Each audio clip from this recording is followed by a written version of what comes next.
Hi guys! Good morning! This is Madam Vlog and for today's video, bibigyan ko po kayo ng tips kung paano tataas ang engagement natin mga kapwa content creator. Ayan! Kung isa kang content creator, panoorin mo ang video na to hanggang matapos. So ngayon, ibibigay ko na po sa inyo ang tips na kailangan natin para tumaas ang engagement natin. Ang tatanong ko po sa inyo, bakit ba kailangan ng engagement? Yun yung katanungan nating lahat ng mga kapwa content creator. So yung engagement po kasi mga kamadam at boss is ang kailangan po nating lahat para tayo ay mabilis ma-monetize ni Mameta. Ayan.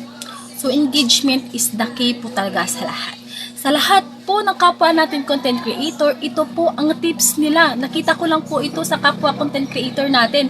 Nag-post siya. Paano tataas ang engagement? Ito lang po yun ang kailangan natin. I-share ko na po sa inyo.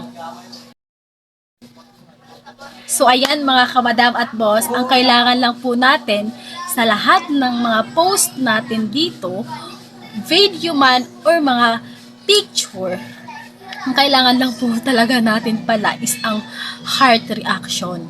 Wala na pong ibang reaction ang kailangan natin.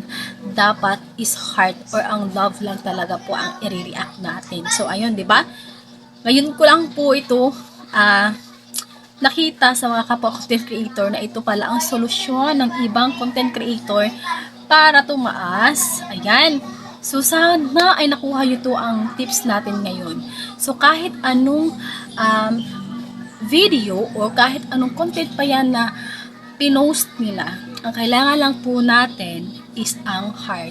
Sana po kayo ay nakuha nyo po ito at sana mag-heart din kayo sa video na to. And ayan guys, sana nakuha nyo rin ang tips natin for today's video. And that's all. This is Madam Vlog.